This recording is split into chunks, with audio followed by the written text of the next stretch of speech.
What is going on, everyone? Welcome to Littleroot Lessons, episode 203. I'm a second take, and I'm joined today by the wonderful, the illustrious, the magnificent executive producer, Carl. Welcome back, buddy.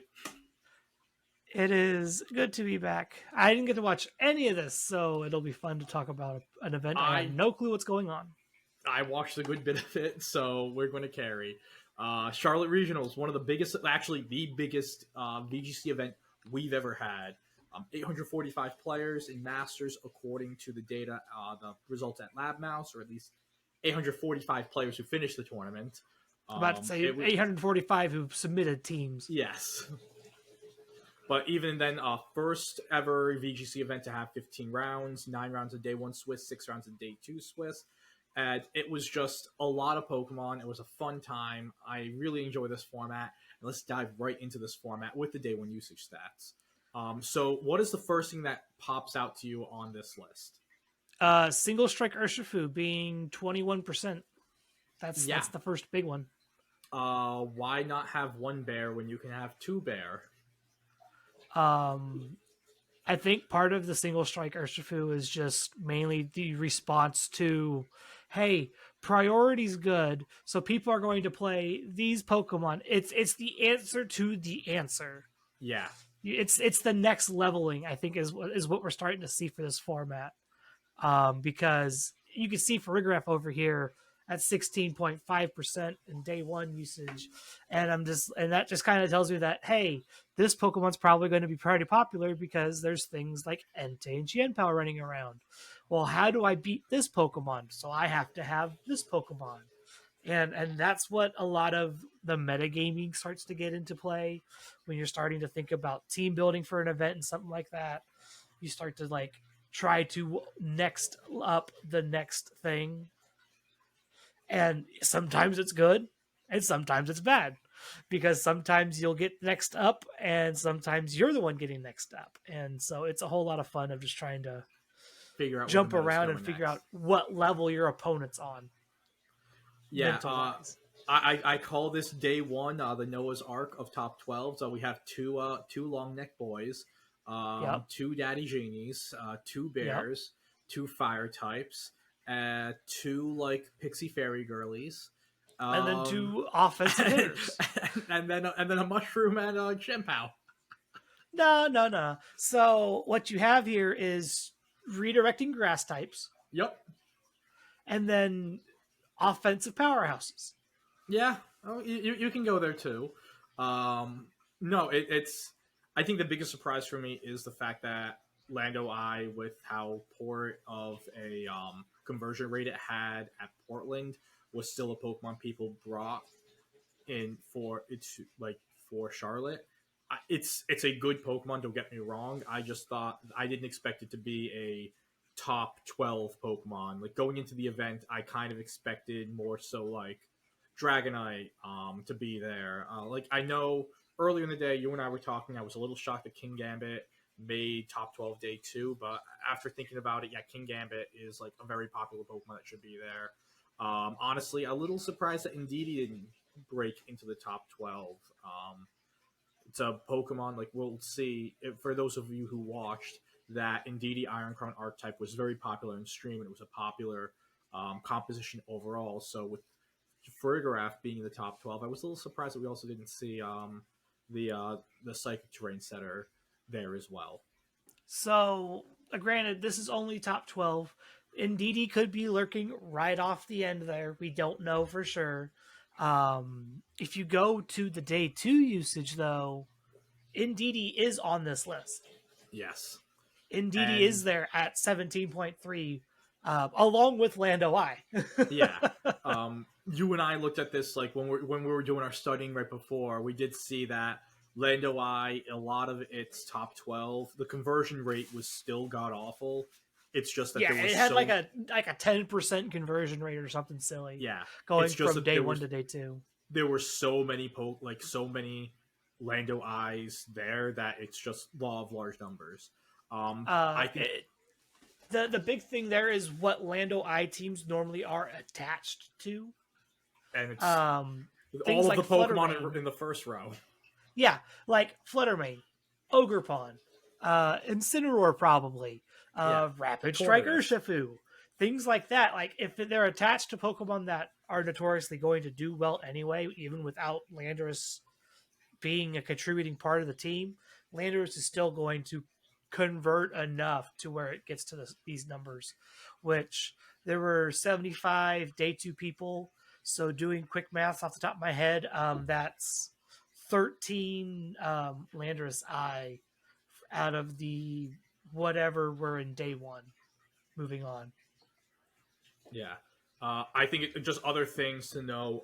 Amoonguss, Labmouse, Tim posted this earlier that Amoonguss had for a Pokemon with a 1% usage rate or higher, Amoonguss had one of the best conversion rates, jumping all the way to fourth place, tying with Single Strike Urshifu.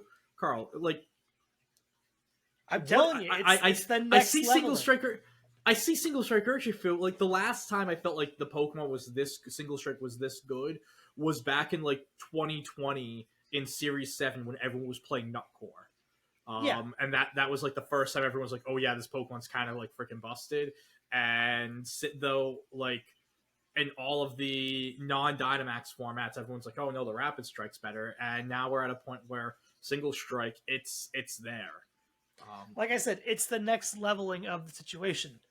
Single Strike Urshifu hits Incineroar. Single Strike Mm-hmm. Urshifu can hit Farigiraf. It hits Indeedee. Technically, I guess if you want to look at it, it can hit King Gambit. Wicked Blow is a hell of a drug. But this is literally the next leveling of the next level, right? It's like priority bad. It's a bad team now because all of these Pokemon are there to stop priority Yeah, spam. How do you beat the teams that are priority spamming? You play Single with your Strike Single Strike. Urshifu or King Gambit, dark type Pokemon that don't need Sucker Punch in order to do all their damage. Yeah, I think like one of the very interesting parts with that I know Alex Underhill was on Tub, and he was like, "Yeah, I just dodged the Fergraphs. My Fergraph matchup is bad. Don't use my team because this result is going to make everyone use Fergraph at the next Yeah, event, and you're not going to convert."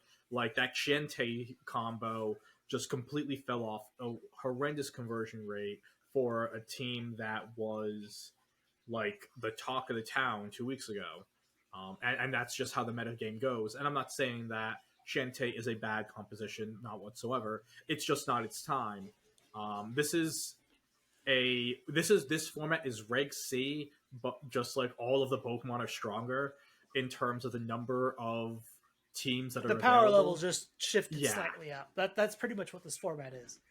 and when you look at what Reg C was, you'd have like a 2-3 week span. Like, well, then Chen Pao, Dragonite, very good. Then it would drop off. Then it would come back. Like everything goes. Like it's a format where there's going to be a dozen teams, and they'll like for each event, 5 teams of that dozen are going to be like the teams of the week, and then they'll get countered by the 5 other, like 4 or 5 other teams that do well against those, and it's just going to be a cycle. Which for believe a 4 month format, I think we're playing this. Yeah, it is a 4 month It's four format months. Yeah, it through ends in April. April. End of April into May. Yeah. Yeah, that's I think a very good thing. One of the biggest issues with Regulation E was that it was very much in the grand scheme of things a one team format, and there were some little tweaks to those teams. It wasn't like the exact 6 Pokemon, but it was a lot of the teams were relatively the same idea. I think we're going to have more varied regional winners this go around, which is going to just make playing the format for 4 months a lot more fun and enjoyable. I don't know if we'll have a lot of variation beyond like this next couple weeks are probably going to be a lot of the same of what we're seeing right now. Pokemon metas tend to usually take time to swap over and find new things. Comfort's very popular in Pokemon, whereas in like other games where you'll see people swap things really fast to kind of get a leg up because you need that leg up. Pokemon's got so much extra RNG based on like damage rolls and how did you get a crit or not. I feel like people will still probably stick to what they know rather than try and reinvent the wheel on a lot of these teams. Yeah, yeah. I think more so what I'm saying is it was like this was the weekend of Furgraf Blood Moon. In 2 weeks at Knoxville, it's going to be one of these already standardized teams that might have a better matchup into the Furgraf Blood Moon, and that's what I'm saying. Where it might go rock paper scissors sort of with the already established teams, which again, like there's a lot of teams out there. When we get into looking at the teams in a moment, you will see that there's even like the set archetypes are like the teams within each archetype are very different. Yeah. Most of the time. But yeah, I should say mostly. There's a couple of these teams that, like they're talking about. We'll talk about here in a second. Like they're pretty similar. Mm. There's just like an option choice here or there that probably is player preference. Yeah. So let's see here. Let's go with Wolf's team first. You're still sharing the. Yeah, we haven't gotten that far yet. Oh, there we go. So congratulations to Wolf Glick for winning the Charlotte Regionals, earning his Worlds qualifier. That 3 to 4 month hiatus you took definitely was worth it. Let's be honest, it's just the script writers being lazy. Yeah, again, we had Chuppa almost win the first event of the year on the West Coast, and then Wolf wins the largest event largest event ever in the Southeastern United States with a funny psychic type. It's literally just rinse and repeat from last year. You know, like this there was were a lot of rookie last wins season. Year. Yeah, it was. There were a lot of rookie wins last year. But what are your thoughts on the team? It looks just like a standard team. Just like, here's my fire, water, grass core of Pokemon that can deal damage. Here's my Fluttermane. I have Farigiraf to stop priority spam. Like, there's not like on its face value, there's not a whole lot to explain that's not already like you can infer from just looking at it. Watching there's it play. There's the clear fast mode. There's the clear trick room stuff. Mm. Like, none of this is crazy off the wall. You need Ogre Pond to be an actual fire and or grass type sometimes, because you have Incineroar, who's not really a fire type a lot of the time. A lot of the time it's just a fake out bot. And Rillaboom kind of does the same thing sometimes of just being like fake out U-turn, because you need that interaction to go alongside whatever you got next to it. Yeah. So I think like the interesting parts of the team, one of the things we sadly didn't see really at all on stream was the Calmine Terragrass Fluttermane. That was the Fluttermane set that was used in the Hirofumi team back in Regulation D, and the Calmine defensive Terra Flutter really hasn't been something we've seen since. And I think like the other things that are like, again, off the wall would be the Swords Dance over Follow Me on Ogerpon. A lot of people have been running Follow Me even on their Heartflame Ogerpons. The Throat Spray on Farigiraf, which is an item that we really haven't seen on Farigiraf since like Regulation B, Regulation C. People go with like Goggles, Rocky Helmet, or like a Berry on that Pokemon more than they've been going with this offensive set with Throat Spray. And then the Terra Ghost on Incineroar as well, which I'm assuming is to avoid other fake outs. It tells you that, hey, my Incineroar is slow for Trick Room. Yeah. Like, that's pretty much the long and the short of it there. Like, I want to not die to close combat.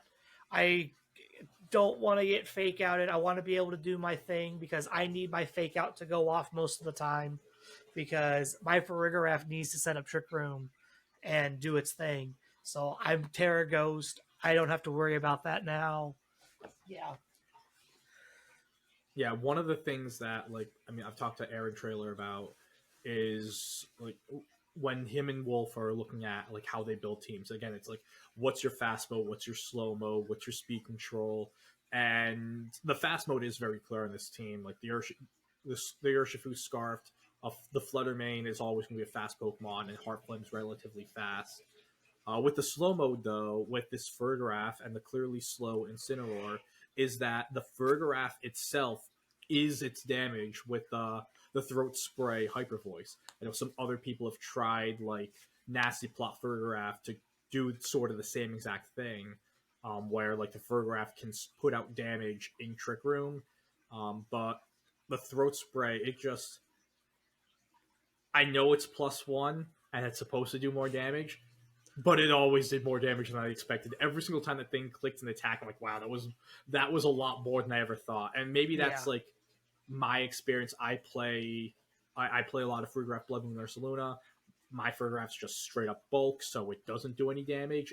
So that's the other thing, right? Is your Fergraph is bulk because you need it to be bulk. You don't need the extra damage that the Fergraphs can bring because you have Blood Moon Ursaluna to play under Trick Room. That's the other kicker to this one. Wolf doesn't have that. Wolf needs that Trick Room damage because his Trick Room mode is a Rillaboom. My power just flickered.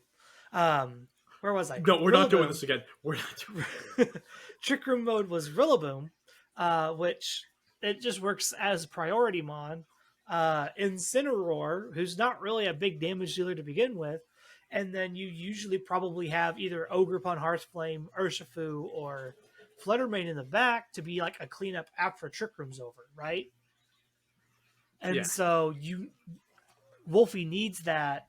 I need that extra damage. And that's what his Fergraph's role is on this team. I could set Trick Room if I need to, but I also just can do damage if I need to. Yeah, whereas when we go to the second place team, theirs is a bulky Fergraph. This is the one that... Yeah, this is the sort of Fergraph that people are going to be more accustomed to seeing over the last metagame. So let's go to Nicholas Donnelly's team here. And congratulations to Nick. From what we've heard, like just on stream and everything, this was his first day too. A lot of 6-3s on his resume. And I think one of the crazy thing is, so Nick lost 3 sets the entire day, like tournament. He lost round 9 of day 1 of Swiss against Wolf Glick. He lost his stream match on day 2 against Swiss against Wolf Glick, and then he lost finals against Wolf Glick. Yeah, and apparently all 3 of those sets went to game 3. So like in the span of 2 days, that's 9 games against the same team and the same player. And you could even tell, like watching the finals, game it creates a different mental around the game entirely, because you've played it 2 other times before this. Yeah, and each game was so close where it honestly felt like there were points where I thought like either player could win. Like game 2, Wolf picked up his Fergraph went and picked up a critical hit into Nicholas's Ursaluna, which meant that the next attack it was going to use, if it got an attack off, it was going to faint because of the Life Orb chip. And initially I thought Wolf's got it 2 games, and Nick ended up being able to win that set off the back of his Urshifu single strike. So like, and his Heartflame Ogerpon. So like, it was just honestly, if you guys have not watched the finals yet, our listeners, watch this finals. It's probably some of the best VGC I've watched in a long while. It was a great set, and it literally came down to not just the plays that they were making in terms of like making the right play, but when you've played a matchup this often and this many times against such a high level player, it just comes down to being able to out hard read. You have to out mental them. You have to be able to understand that I know their plays that they should go for. Might be the play that they probably go for. It creates all these extra questions that you have to think about because you've played the matchup. Usually you only ever play the matchup twice, right? You don't ever think about having to play it a 3rd time. No. Because we ended up having an extra 6 rounds of Swiss where you ended up having to be at the end again against Wolf Glick, right? That's surprising that even through the other 6 rounds of Swiss that they ended up getting paired again. Usually, they try to avoid that. I mean, I think it's like once it happens, like on the day two, it's they just throw everything back in. It happens. Some of the other things on this team that I really do like is the clear amulet on the Iron Iron Hands. Hands, yep. This is This is you and this I is have the talked about this. Incineroar answer now. Yeah. Like you had I asked Carter this way back when we were getting ready to put Incineroar into the game. It's just like, how does Iron Hands adapt to a format where Incineroar can come in and pretty much have your damage that you're already not dealing? Yep. And this is the check. This is the answer. It's just like you just have to play Clear Amulet now. You can't play Assault Vest anymore. Yeah. Um, One of the I say things. that you can play Assault Vest. You just have to know that you are not winning against the Incineroar anytime. Yeah, or you at least have to think of like I need to make my Iron Hands fast enough to outspeed the Incineroar. Which that's Because a lot. That's it a lot is of a speed lot. investment. Yeah, because one of the best counter plays into the Iron Hands with Incineroar is to go with to go in with the Intimidate and then Parting Shot into it, and especially if you fake out into the hands, you could go switch in, Intimidate, fake out, Parting Shot, and now the Iron Hands They're hasn't moved and it's -2. -2. It's Yeah, doing nothing. exactly. And Yeah, that was the kicker to that. I kept telling him, every time I tell Carter that, I'm just like, Iron Hands doesn't do anything if it's still the Assault Vest set because you're no, just -2, -3 going into being able finally to damage something, and you're doing negligible damage at best. The notable thing on this one, they also dropped Drain Punch for close combat. gotta I pick up wonder those KOs. if that number picks up Incineroars now, because with the clear game you don't have to worry about Intimidate, so now you have a decent answer to just like gut check most Incineroars. Just like, did you do your calcs properly, and just pop them one time and see if they live it or not. Yeah, I'm just gonna pull up our handy dandy calculator into. I'm just Beyond, using the go sets. for it. Just yeah, because I am very curious. Beyond that, Assuming a lot of this is just the same stuff we saw from the Ursaluna teams before, right? It's just like, here's Farigiraf, here's Single Strike, here's Ursaluna, here's Fire type. Like, move on with your day. yeah, so assuming it's a 156 plus like adamant Iron Hands, I'm just taking like just the Just general spread. 156 plus Iron Hands into a 236 HP, 20 defense Incineroar. It's a guaranteed OKO, yeah, I'm which about to say, is like, yeah, there's got to be a world where that just picks it up every time, right? Just yeah. so So that's like even you can go even lower. Even if you just go to 76, which is the the first bump. 76 attack, which is the first bump, you're still picking it up all the time. So yeah, this is the Incineroar delete button. What I also think is very interesting with this team is that the Blood Moon Ursaluna actually is not min speed. So Yeah, you got Tailwind. yeah, You want to be able to use both, right? yeah. Nicholas's Ursaluna was actually able to outspeed without the Tailwind. Was able to outspeed Wolf's Incineroar, which, as we said earlier, probably on the Wolf's was slower side to likely begin min with. speed or pretty close Yeah, to it. yeah, Definitely no investment for sure. Yeah, which again, it's like the Earth power into the from Ursaluna into the Incineroar. You're picking that up, Yeah. and if they try to get cheeky with the Terra, a lot of things don't live a Terra normal Life Orb boosted Blood Moon, and the things that live that probably die when you throw on the Helping Hand. Yeah, when you just add on top of that another plus whatever from Helping Hand, it's just like, Yeah, you're not living this hit. The fact that Blood Moon just gets to ignore the type stuff too with Mind's Eye is really huge. It's like, I was going to make the comment about just like, oh, Iron Hands. The reason Wolf's Incineroar gets to do so well into this team is because it is that Terra Ghost. The Iron Hands delete button doesn't really work there. The Blood Moon still can hit you with yeah. The Blood Moon and delete button you is still still are fun. sad. But Yeah, no, that is it's an option to look forward to later on. Is like, maybe Terra Ghost Incineroar might be the play. there's so many good Terras for the Pokemon, like Terra Grass, Terra Dragon, Terra Water, Terra Ghost. My current What favorites are grass if I'm not playing goggles, and then my second favorite usually is water, just to resist surging strikes. I've played the Terra Dragon. On I believe so. When I was using my Latias balance team, I used the Terra Dragon, and then recently the Fergraph Blood Moon team uses a Terra Grass AV. The big thing for the Terra Grass on that team is because one of the things, and I think one of the reasons why Amoonguss had such a great conversion rate, is one of the biggest counters into these Blood Moon Fergraph teams, and to an extent, the the Iron Crown teams as well, is Amoonguss.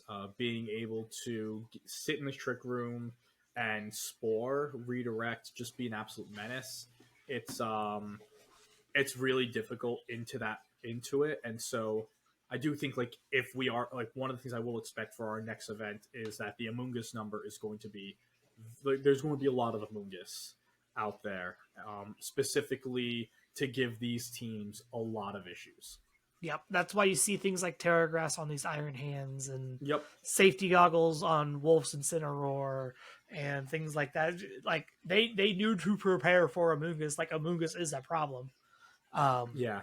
Even and stuff so like having Tornadus and Heartflame Ogrepon as pretty much like your other ways where it's like Terra or I'm deleting you. yeah, like you have to Terra this Pokemon, and which makes it a very ineffective Terra. Um, Hmm. like hopefully you have a Terra where you can resist one of these two hits. Because like if your Terra Steel, Ogerpon gets you. If your Terra like Water, Ogerpon still gets you. Yeah. um, and so it's going to be a lot of cat and mouse trying to see what Amoonguss ends up doing. There might be a world where Amoonguss just goes to Terra Poison, just Honestly, keeps the Fairy Resist, and yeah. now it just is a ground and a Psychic Weakness. There Which might be a like world where that's optimal.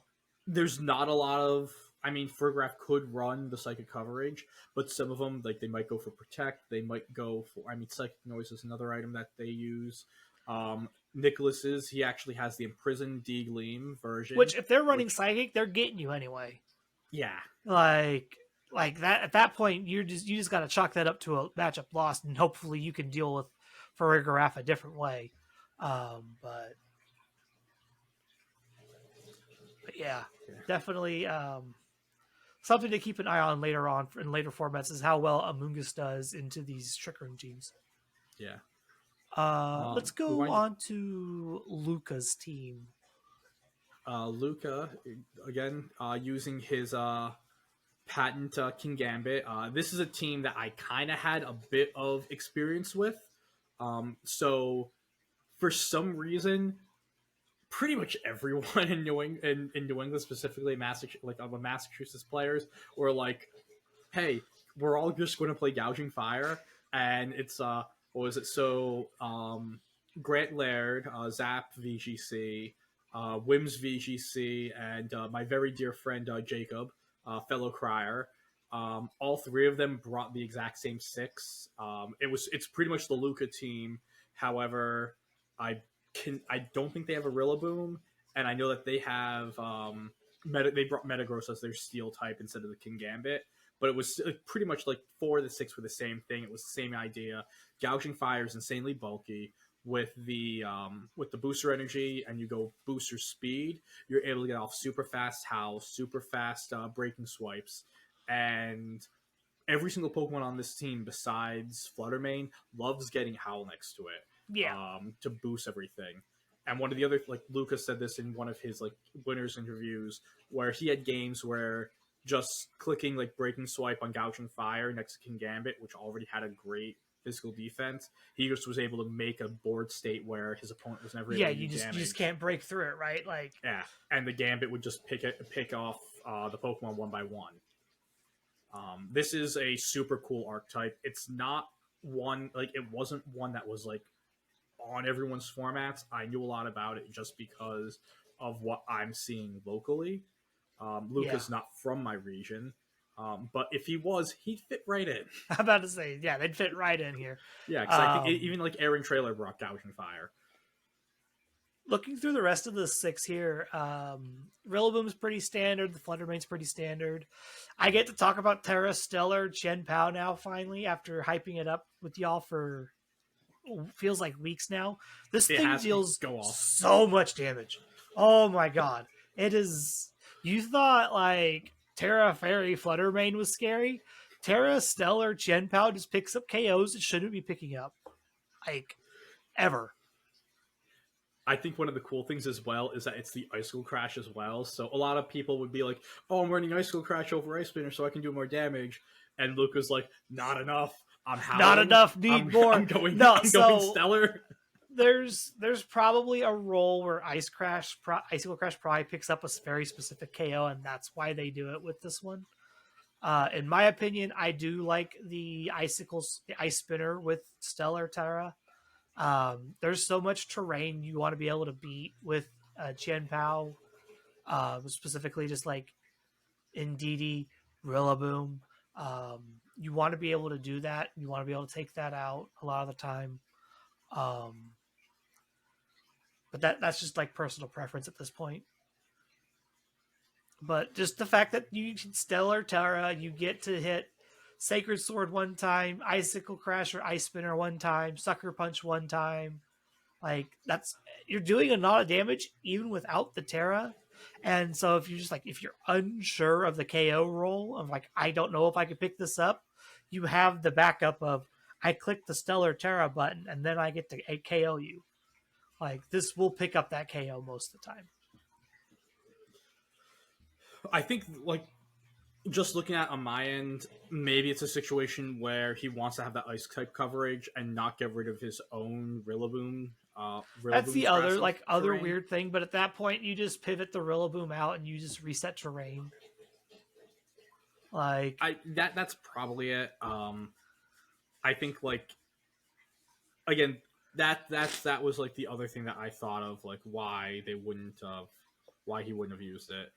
The other thing, like the Perish song on the Specs Flutter, I always like seeing the tech move that is like the non-coverage or like non-stab tech move on the Specs Flutters. Apparently, there were a lot of protect specs, on the that were running. That's a thing you can do in this format. We're not locked in like we were with Dynamax and whatnot. It's just like you want to be able. Sometimes you just want to be able to scout.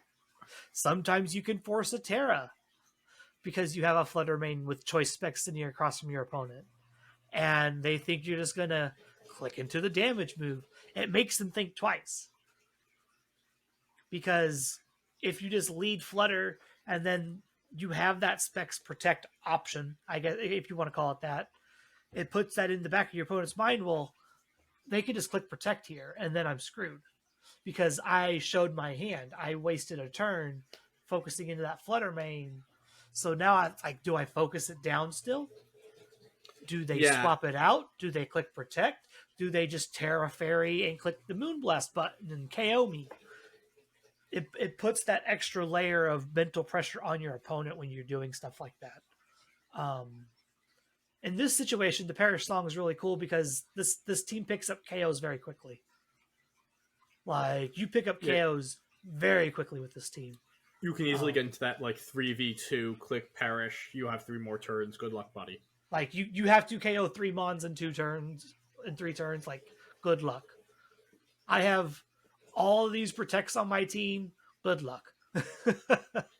Yeah, there are a lot that you have. Yeah, you have 4 protects on the team. And, I mean, even that, it's like one of the protections with Gouging Fire. If you attack into that and you get the burn, then you're doing reduced damage. My protect doesn't matter. You're just not doing anything to begin with. Yeah. But yeah, no, this is, again, super great team. Love the fact that Luca has latched up, like it's a guy who's latched onto a specific Pokemon during this generation in the King Gambit and has just been, well, from what it seems like tournament to tournament, how do I make my my signature Pokemon do well? How do I support it? Yeah. And he did say like that the gouging fire was the first idea with it, and King Gambit is the like one of the best partners for it. Like it takes advantage of the house so much. We were seeing it in regulations B and C with the Howl Arcanine. Well, Mm-hmm. the gouging fire, it Gouging does fire more is for just you. better Arcanine confirmed. Yeah, sort of. And it's be. I mean, we haven't seen an Arcanine in a very. Well, we haven't seen a Cantonian Arcanine in a very long time. Yeah, the minute we So got Hisuian Arcanine, Hitonian Arcanine's just like chop liver, get nope. out of here. Yeah. Which Um, I do think the next team has a Hisuian Arcanine. uh, Is I it the believe next team? so. Should be this one. Yeah, it is this one. It's the fourth. Okay, I couldn't remember if it was fourth or fifth. It is this one. Hisuian Arcanine, one of the Pokemon that we literally talked about last week, saying, yeah, this Pokemon's kind of underplayed right now and underutilized. Fourth place. I'm right sometimes. I mean, to be fair, it top cut in Portland too. So is it really underutilized if it's still top cutting? Not really. It was. I was able to say it on the. You know what? I was able to put it on the internet. I'm taking this victory lap. Like between this and Fergaraf being good, very like great week for Row. Like amazing week for Row. I would say overall, Arcanine, like when you guys were talking about it, and you said Arcanine, I'm just like, Arcanine's still popular, guys. Like, I don't know what you're talking about, underrated and underused. It wasn't like the usage stats weren't like. Well, that's super because high. of new toy syndrome, though. That's not because Arcanine was bad. That's just we have new toys. I did say it was new toy syndrome. So Like- those are my words, and it is a different Arcanine set than what we are used to. With the AV with Snarl, it's not the classic choice band because the choice band is. I will have you know, good sir, I was playing AV Hisuian Arcanine for a very long time. No, I wasn't. I'm about to say, Choice- y'all were playing choice band. I was playing Assault Vest and living every hit.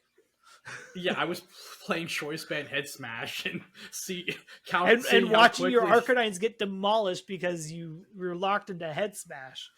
Yeah, I got to play the fun game of what bar drops faster, my opponents or mine. Usually Yeah. it was the opponents. I Once. like being able to live my hits. And this is my kind of Arcanine. I was wondering how long it would be until we got to see Snarl come back into the format. And seeing it on things like Arcanine or Chaludon. Incineroar might be able to bring it back here soon, depending on how the format kind of plays out. But again, this is kind of just the standard Ursaluna plus squad and fire type. Yeah. There's not a whole lot of crazy going on with this one. It's just like I have Tailwind and Trick Room with my Tornadus and my Farigiraf. I've got my Urshifu Dark. This time happens to be Choice Band Detect. We just talked about these bands. Yeah, we just did. It's right there. The Fergaraf in this one is also a throat spray, so we get a more offensive Fergaraf instead of the supporty one. I mean, in general, I think Tail Room is really, really cool. You're able to play these multiple forms of speed control, and in doing so, you can like. It's not like a direct 2-2-2 sort of idea where, with like the nice part with a 2-2-2 team is you bring like your counter to like I expect you to bring like this combo of Pokemon, and then you have the option to say, well, I went with the other one, and you brought the wrong Mons, and I'm just going to win immediately. Yeah, on lead because you just brought the wrong 4 Pokemon, and then that can also backfire on the same it can game backfire because if they do bring the counter, then you're kind of just these two yeah. Pokemon don't do anything, and I only have 2 Pokemon left. That's the backfiring part of this. Like the same thing happened with like the 2-2-2 Dondozo stuff. It's just like if they happen to have a good answer into Dondozo, it kind of forces your hand into picking the other 4, and so it became this game of chicken of do they bring the Dondozo stuff to stop my Dondozo? Like how easy is it for them to adapt into doing that? Can I afford to not bring it if they don't bring it? Blah blah blah. So it creates huge mental mind games in team select, and that's about all it is to it. I think one of the nice things though with like more of this Tail Room style team is the fact that like you can bring Tornadus, Fergaraf, and Blood Moon, and you're kind of fine. Like you can click Tailwind and the Farigiraf is Throat Spray. Like the Throat Spray Hyper Voice, we just talked about this with Wolf. It does more than you think it does. Yep. And the Blood Moon Ursaluna, we don't know like if it's probably not min speed. It is probably Like, very no minimal invest. invest or no invest, but not min speed 0. No. But even then, like with that Blood Moon Ursaluna at plus, like you're hitting, if you're like just neutral 31 IV, you're hitting 144. That's going to outspeed like That's that's going to faster than a lot of the base 80s that aren't in speed Yeah. investment or anything like that. And you're going again. It's faster than you expect it to be, and you're able to get out that damage. And even like if the Tornadus goes down, you can have your Blood Moon next to your Icy Wind Specs Flutter Mane right there. And now it's like they're going Icy Wind into Terra Normal, like Life Orb boosted Hyper Voice, and you're picking up 2 KOs a turn with that duo. It's a super super cool combo, to be quite honest. So when I was resetting for Blood Moon, I didn't actually have to reset. I just pulled 0 speed, 0 attack my first try. That was me winning the lottery in 2023. But now with a lot of these teams using the neutral one, you don't want to get rid of your min speed Blood Moon or something. Yeah, don't get rid of it. If you have it, just keep it. I'm starting the process of playing through Violet again. Initially, it was to get another pair. Fact, for Ursaluna specifically, you don't have to play through the whole story again. Oh, I was going to do the whole story solely because I also want to get a pair of like a second pair of the Paradox, the Violet Paradox Mons. I do have a friend who they told me that they would go do the same thing on their Scarlet. Oh, so you got somebody lined up to swap? Yeah, so I have it lined up there. It's I'm currently not using any teams with Gouging Fire or Raging Bolt, partially because I don't have them on hand.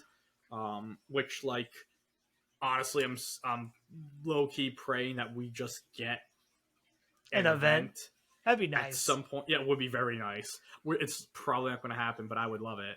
But if that's not the case, like, I have it lined up, and I'm like thinking, like, while I'm at it, I might as well just get a new Blood Moon Ursaluna so I can do both as well.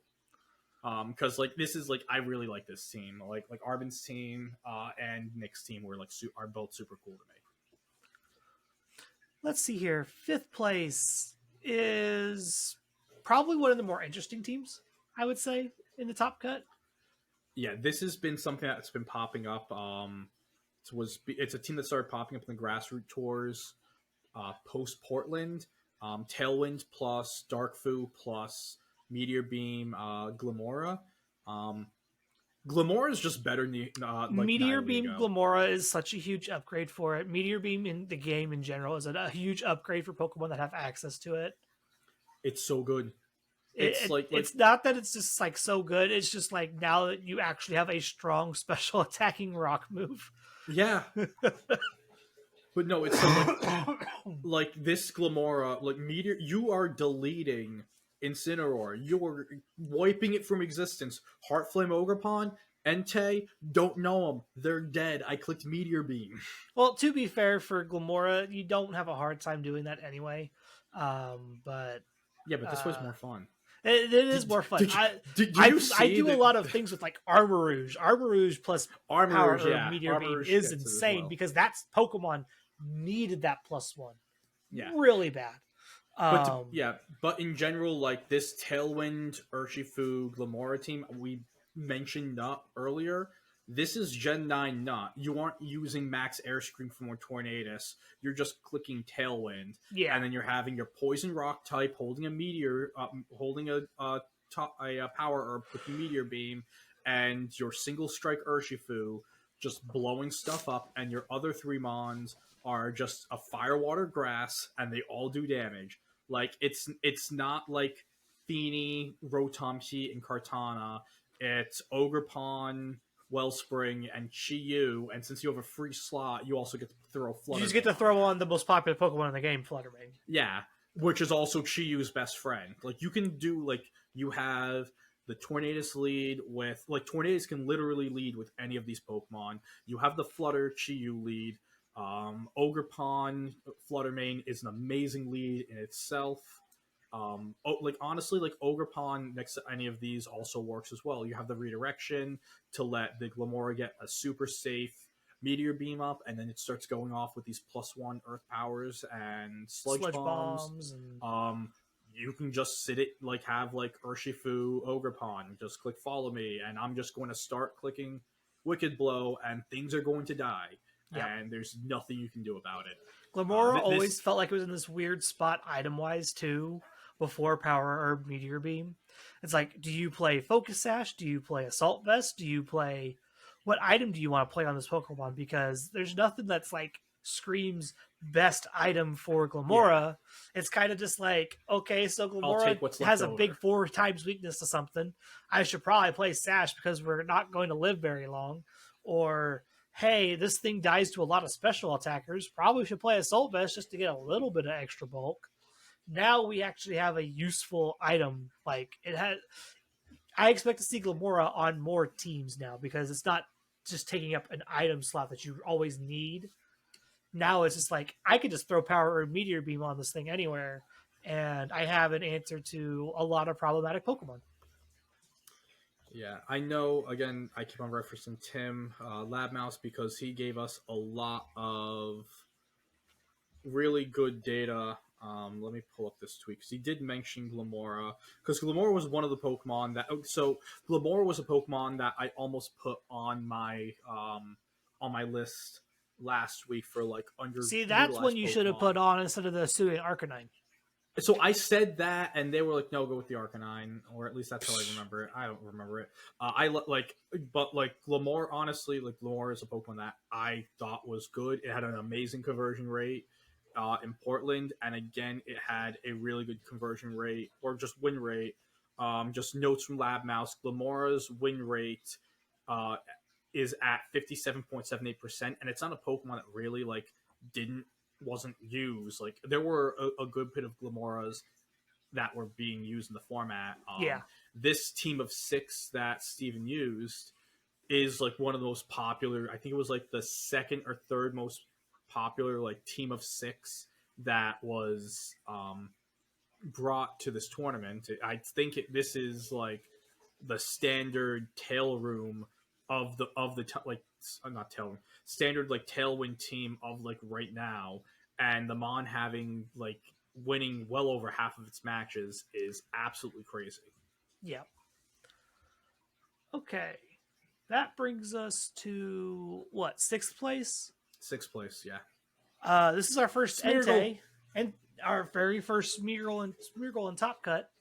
Yeah. First time Smeargle has top cut a game on the Switch. This Smeargle Blood Moon team. It kind of popped up a little in Portland. There were a few players. Brian Herbert used it. Not this exact 6. I think he had a tail room with Smeargle, but like I do believe that I actually believe it was Enzo. Back in Portland, who was the one who used like this 6 where it was just tailwind Ursaluna, and the Smeargle, just does everything. I find the Wide Guard interesting over things like Burning Bulwark or Spiky Shield or anything like that. I think it's to stop like the opposing Icy Winds, Diagleams. Wide Guard, it still is a very, very good move. And so, like, that's, but, like, if I had to, like, guess, like, that was where it is. The Moody on Smeargle is slightly weird. I talked to Ryan, he ran own tempo.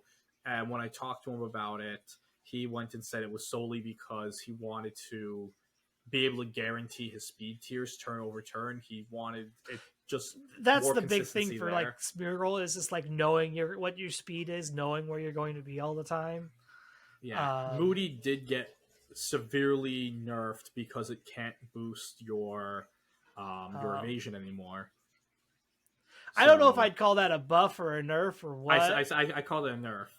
I would probably it's probably just neutral across the board because like cool, I got an evasion boost or I got an evasion decrease, but I feel like you would much rather always have a speed or attack, defense, special attack, whatever boost versus an evasion boost in this game. I think for the Smeargle, I think it would need the evasion more, but in general, yeah. Another thing, so this is something that was on the team again, in Portland, was the fact that it was a throat spray Blood Moon Ursaluna. In general, I'm not a huge fan of the of throat spray Blood Moon. I want my Blood Moon to do damage immediately. So like the Life Orb really like lets it do that. You I gotta think have the the idea, nuke. yeah, the idea for this team is simply like Enzo isn't looking for like the Blood Moon is his main source of damage that for like that's immediate, and he does have the follow me on the Smeargle and also the super fast Spore Pressure. So you can use a turn to like click Hyper Voice and then have the consistent damage from that point forward. Ursaluna's on Yeah. this team as well is probably a Pokemon that hits the field and it's not coming off, so you aren't losing that +1 once you get it set up. This is also Ursaluna without Trick Room, like at all. Yep. So this one might actually probably be faster than other Ursaluna just in general, because Yeah. you're not playing for that Trick Room mode. And the Entei essentially is just Arcanine Light. Because Yeah. this is literally the Arcanine like archetype, right? It's just like Assault Vest, Terra Fairy, Sacred Fire, Fire move, Extreme Speed, Rocker Ground move, Terra Blast. Like that's what Arcanine was doing before Entei, and that's what Entei is doing now. Yeah, no, the Entei here, it's just like a generally good fire type. I think it works here. It is weird seeing it without the Chienpao, but again, it's just to do damage. Like Sacred Fire is always going to do a lot of damage. Um, I think in this situation you're not after the Qianpao nonsense because you don't want to just lose your Entei. You're playing this bulkier, longer game plan with your Entei, kind of wanting it to absorb hits and using Sacred Fire and Stomping Tantrum and your Terra Blast to kind of just you chip away at things, and then Blood Moon Ursaluna just kind of gets a throat spray hyper voice off, or you get a nasty plot make it rain off, or you get a wicked blow off, and that's where your cleanup is. yeah. Another interesting thing with the Goldengo is that it's a metal coat with the nasty plot, which means that it really doesn't have a way, actually does not have a single way to recover, which a lot of the nasty plot Goldengos, we've seen them with leftovers. Well, So actually, we probably it's been swapping closer to more metal coat than has been leftovers here lately. okay, just for the extra damage. Yeah, it's just more immediate damage, so you don't have to click nasty plot every time. Yeah. The It's only other thing also not like impacting, like it's not like playing like Life Orb where yeah, you're impacting your HP total. So yeah, the only other thing I'd note with this is Grass Knot on the Tornadus, which is again just very interesting. Punish the Terra Water Pokemon. Honestly, it's a great tech into opposing Blood Moon or Saluna. You're getting that KO with that Grass Knot. yeah, that's a cool one. I like that a lot. I played Grass Knot on my Landorus a lot when I was playing like with Lando, just for just like random water types or random ground types that I couldn't really touch. And it's cool seeing that tech in other places. Yeah, just looking at Torn, I'm actually curious. With the Tailwind set here, like I don't know how it's tough to say like how much bulk is on it, but if you're all you need on it is actually you need a decent bit of bulk. Um, yeah, you actually to pick up that Oko, you actually need a good bit of investment. Um, yeah, actually, you have to be modest to pick that up. So maybe it's a modest one, but still, like you're chipping it enough. Yeah, like Um, the way you're beating Ursalunas most of the time is through just a chip and then a pickup.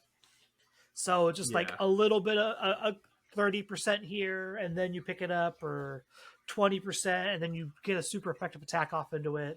Like that's mostly how you're beating Ursaluna Blood Moon a lot of the time, because it is a very bulky Pokemon. You don't have to do a ton investment wise to like live physical hits. Special hits you definitely need that help, but like physical hits, you'll live a lot of those no problem. You're definitely picking up Urshifu though, which is fun. Yeah, that's a good one. That's a good one to have. Yeah. Moving on to the next team. Next one. This is Toller Webb's 7th place team. This is our first actual look at like Iron Crown and DD in a top cut, right? Like this didn't make top cut in Portland. I don't think so. I think it was close. Let me pull up Portland. But I do think it was like more so. It was definitely a team that was on the rise, and to see it do well this week. Again, this was a team that popped up a lot on all of the online tours. I believe it was VR. Four Iron Crown and DD teams made top 8. So like this was a duo that, as when the format dropped, we were like, okay, could this be good? And the initial fear with anyone was, well, Incineroar just beats this, and you're kind of right, it does. Like Incineroar does put this Pokemon like on notice. Like this one's Terra Water. I've seen Terra Ground. You have to Terra in front of Incineroar. You cannot sit in front of that Pokemon. So I did actually work one of my other team building groups. I worked with a player, Mia Gray, and Spac2 Titan, now Twilight. Yeah. My kid. Your kid. Yeah, there you go. Yeah. And so Mia brought pretty much this exact 6. The only difference was Chi-Yu as the fire type instead of Heartflame Ogerpon.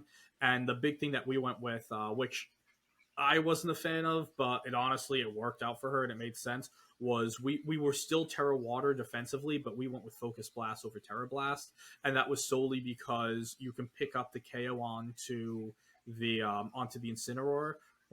70% of the time, you pick up the KO on the Incineroar without needing to Terra, and there were a few situations where she needed to Terra her Flutter Mane to get other KOs.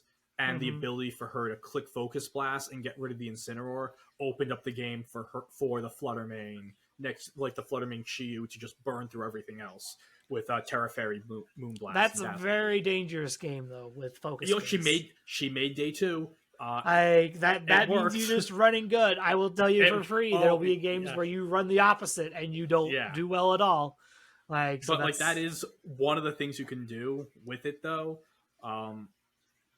Also, Incineroar isn't as common as we all thought it was going to be. It was only 30% or so day 2. I mean, 30% of an 800-player tournament is still like... it's not the Flutter Mane. It's a lot, but it's not the 50-60% that I think a lot of people thought it was going to be. Oh god, no one was ever going to expect it to come back like that, because there are things like Flutter Mane that are that popular that hit you for neutral.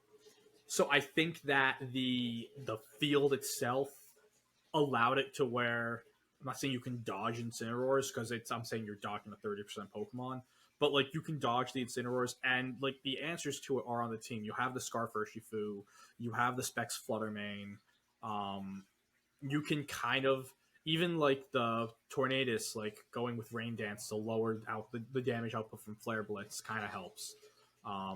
And also in doing so, boosting your Terra Water, Terra Blast to be able to put damage out that way. That's the thing about this team though, is like you have your Indeedee Iron Crown, but then the whole rest of your team is dedicated to trying to beat Incineroar.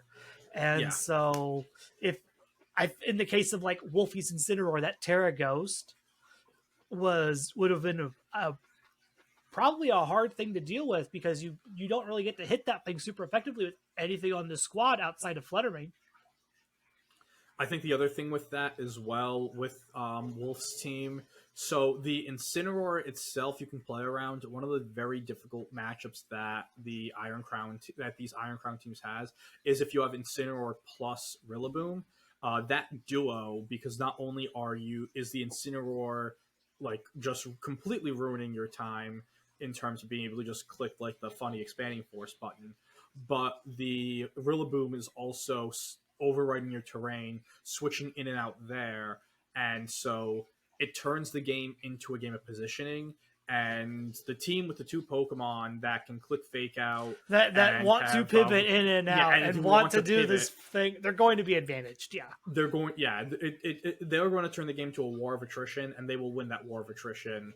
Because once you lose the Indeedee, then then your Iron Crown's not getting the damage output that you really want it to put out.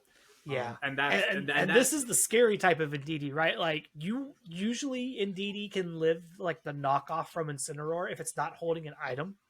yeah, So like that psychic seed use is usually pretty good. These Rocky you have Helmet Rocky ones, Helmet. they can get O-code pretty easily through a knockoff from Incineroar. So Yeah. you got to be really careful with your Indeedee calcs if you're doing that kind of stuff. Yeah, because if you're looking at like the current Trick Room support in DD, like the not like just I'm just throwing in like you're talking 252, 252 bold, just like a 44 invest Incineroar is doing. It's an easy 2-hit KO. It's doing 60 to 70%. Which, you're probably wanting to click follow me because you don't want them clicking a move into your Iron Crown. And so you're probably eating 2 hits there instead of 1. So that 60 to 70 is a lot. Yeah. In general, though, this is a team that you need to be prepared for. I think that like the Tornadus, Iron Crown, and DD spots are definitely the spots are like this is 100% locked in, and you to an extent like I think like the Flutter and Urshifu are locked too. The fire types where you can go in a different spot. A lot of people using the Ogre Pond again, as I said.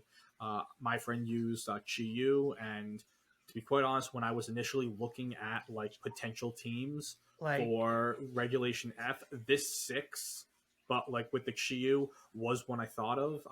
I didn't really move forward with it because I didn't feel like it was a team that fit my play style as well. And again, it's like I was afraid of the Incineroar. But I think it's just something that for those of you who want to play it, just go back to it. It looks very fun. We saw it a lot on stream, and we saw it do well on stream. So yeah, this is your new size spam team. I think the Chi-Yu probably fits better overall with the team in general. Yeah, the damage output's just it's very special leaning. You really only have the Urshifu to make sure that you have a good check into opposing Incineroar. Like the Chi-Yu it helps you break through a lot of those Pokemon on the special side. Increase damage. Like if your Indeedee goes down, you can still just click single target expanding force with Chi-Yu next to you, and you're fine. Yeah. Then it's just a boosted psychic type attack. Ready for the final team in top 8? Yes, please. So the last team, this is just your this is a balanced team, one of the only balanced teams that we've really seen. Oh, you can kind of call Wolf's team a balanced team, but I would call Wolf's team's pretty close to balanced too. Yeah, it's not like hard TR like some of these other like Ursaluna teams are or anything like that. Yeah, but this is definitely like a set like classic balance team that we've seen throughout regulation. Well, just honestly, the entirety of Sword and Shield, Scarlet and Violet. I do that. About to say that's $1, sir. Once every few episodes, I do that, and we'll need like a super cut of me saying like Sword and Shield instead of Scarlet and Violet, and Dynamax instead of Terrestrialization. We can get like a solid 5 minutes out of that. Yeah, probably. But yeah, Raging Bolt being Assault Vest with Snarl on top of like the Amoonguss and the Incineroar. That's a nice trio there. You have a lot of damage output with the Raging Bolt, damage mitigation with the AV and the Snarl and the Intimidate, Parting Shot, and Spore as well to really just like slow the game down, put your opponent to sleep, allow you to position your other Pokemon around where they need to go. Yep. Looking at some of the other stuff going on here, I do like the Roaring Moon. We haven't seen a ton of it anymore, but I do like it still.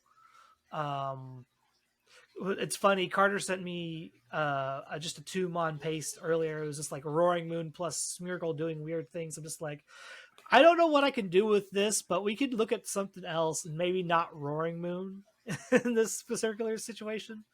I think Roaring Moon overall is just kind of struggling with all the new power that's coming to the format. Raging Bolt, Gouging Fire, both are really, really strong into it. Because a lot of the times, Roaring Moon's not playing that dragon move. It's kind of just like, I'm a click knockoff and acrobatics or breaking swipe. Like, those are the moves I click. And so it's kind of just like a dragon type that doesn't get to take advantage of the fact that it's a dragon type a lot of the time. Yeah, and even especially on this team, like it's the it's Terraflying D-Dance Acrobatics knockoff Assault Vest. By it being a Dragon Dance, you can kind of figure that it's probably the booster attack, which means it is putting out a lot of damage. The booster attack sets usually run 252 attack, and This one is literally looking to get a D dance off, and acrobatics, booster energy, just wallop something and probably trade. Yeah. Oh, you can trade. You do have two sources of redirection between the Follow Me and the Rage Powder. So like and you have Fake Out support. So like you definitely have the tools to protect the Roaring Moon. It's just that in general, I think a lot of it is probably a comfort pick for this player. They have used Roaring Moon a good bit on balanced teams, and I think this is just someone who's used this archetype a lot, and especially these specific Pokemon of like Fluttermane, Roaring Moon, Amoonguss, fire type, water type, and then Filler Spot, and it's just that like Incineroar is a great get for these balanced teams. Oh yeah, like that was the Pokemon they were waiting for, was a pivoting Intimidate to reduce the damage that your opponent's going to deal, that could interact with them via Fake Out. Like Incineroar checks all the boxes that a balanced team wants. Yeah, and then like honestly, Ogerpon Wellspring as well as being able to condense the types of water and grass into a single Pokemon, and to also have the redirection, the bulk, and the damage output all in one. It's another Pokemon that's just perfect for balance. Yep. And then going into it, Raging Bolt is like you have the Dragon type. Thunderclap does so much damage.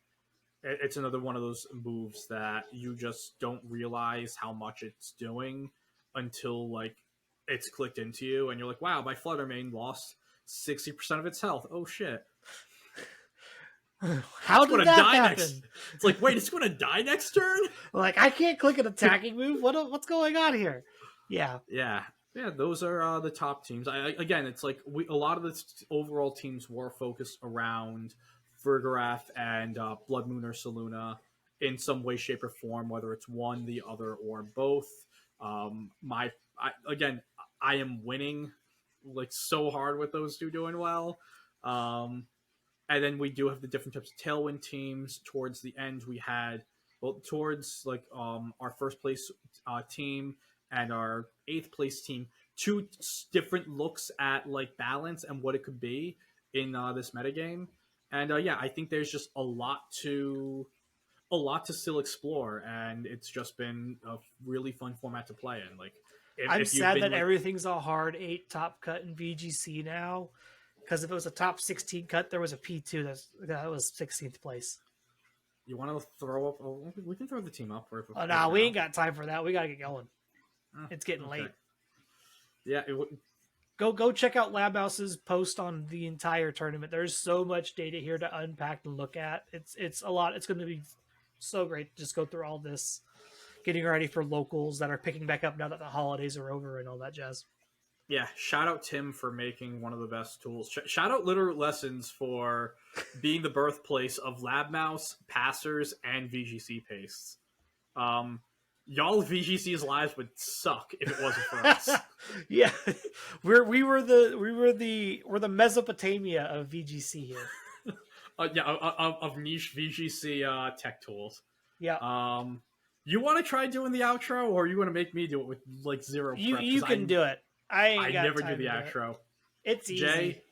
Jay, I'm sorry. Thank you everyone for listening, for watching, for spending like an hour of your weeks with us. You can find us on YouTube, on your usual streaming places, Spotify, Apple, On Spotify, we are Spotify video, so you can actually watch along with us on Spotify. Um, you can reach out to us on Twitter and on at LR Lessons, along with our multiple like personal pages that Carl just puts in all of the descriptions. If you want to tweet directly at us, you can tweet directly at me for saying I did this intro very poorly. If you want to support us further on, besides just liking, subscribing, and commenting on our videos and comments, you can subscribe to our Patreon. And you can also get your name said if you are a $10 member, such as Papa Swish and Johnny Bravo Sr. You can also support us on Discord, like our amazing Discord supporter, Spirgle. Did I get everything? Yep. Look at that. See, that wasn't so hard. That was miserable. That is Nah, so it's bad. fine. That is like that was just like the Mason Rudolph of We almost made it a whole video without you mentioning anything about football. We fired Matt Patricia while we were recording, and I'm going to dance now. So I'm going to throw my dancing shoes on, everyone. Have a great night. Bye.